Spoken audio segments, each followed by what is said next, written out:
restrictions, il pourrait s'avérer qu'il y ait en effet certaines atteintes à leurs attentes légitimes en matière de perspective de carrière.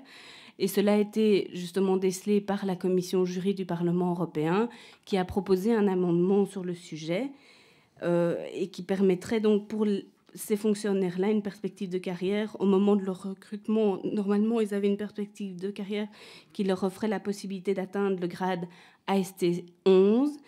Avec la proposition de la Commission, il serait limité à l'AST 7 et l'amendement du Parlement prévoit qu'il puisse aller jusqu'à un AST 9. Mais donc, il y a là peut-être certains problèmes qui pourraient se poser, en tous les cas, qu'on décèle déjà dans la proposition de la Commission. Alors, toujours donc, dans la modification de la carrière des assistants, il y a une diminution des taux de promotion pour les AST 9, donc seulement pour cela, de 20% à 8%, ce qui est quand même une diminution assez importante.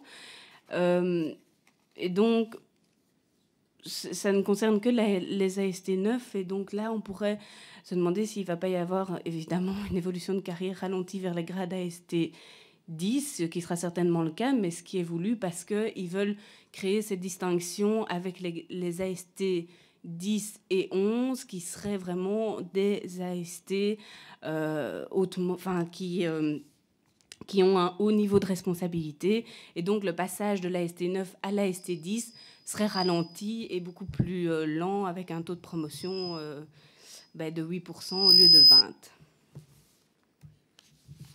Alors, pour le nouveau parcours de carrière pour les secrétaires et les commis, donc au tout début, la Commission européenne avait proposé que les secrétaires soient recrutés en tant qu'agents contractuels. Grâce aux négociations avec les syndicats, ça a évolué vers la création d'un nouveau groupe de fonctions pour les assistants pour les secrétaires et les commis qui entrent en service après le 1er janvier 2013. Alors, donc, pour cela, la Commission, d'une certaine manière, donc elle veut encore adapter plus la structure de carrière aux différents niveaux de responsabilité. Et elle veut aussi, le but est que ce nouveau groupe de fonctions contribue à la limitation des dépenses administratives.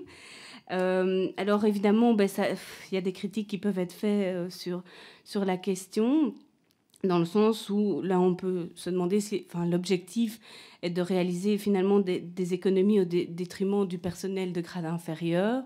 Est-ce que ça ne crée pas certains fossés et des problèmes en termes de justice sociale? Et alors, autre chose, c'est qu'on peut évidemment se demander si les économies réalisées grâce à ces réformes n'auraient pas dû être mieux réparties sur l'ensemble des grades. Parce que là, on sent qu'en effet, ce sont les secrétaires et commis, les grades inférieurs qui sont les plus touchés, les plus visés et qui doivent aussi plus contribuer à cet effort. Et bon, ce sont aussi des femmes.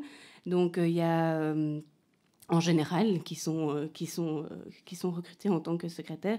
Donc, est-ce que ça doit être l'effort budgétaire doit se faire que à ce niveau-là?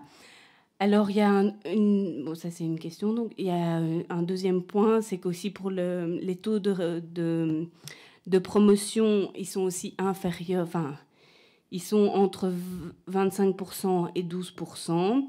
Et de manière générale, ils sont donc spécifiques à cette catégorie, aux secrétaires et commis, à ce nouveau groupe de fonctions, mais ils sont moins importants que pour les taux de promotion du groupe de fonctions AST. Donc, on voit que aussi, il y aura une évolution de carrière plus lente pour ce nouveau groupe de fonctions.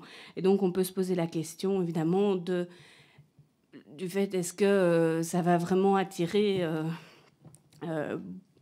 des fonctionnaires hautement qualifiés comme on en a besoin pour ce nouveau groupe de fonctions qui semble un peu moins attrayant.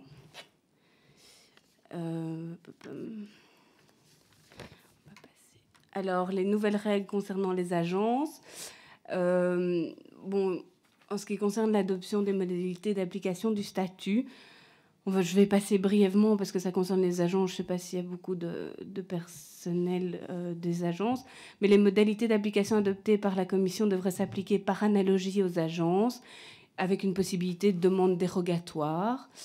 Et il y aurait un registre qui serait créé et qui contiendrait toutes les modalités d'application du statut et qui serait géré par la Cour de justice, ce qui permet une certaine transparence et une application plus cohérente du statut.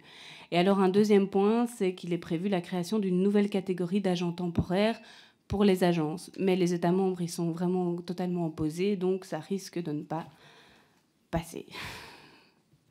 Voilà.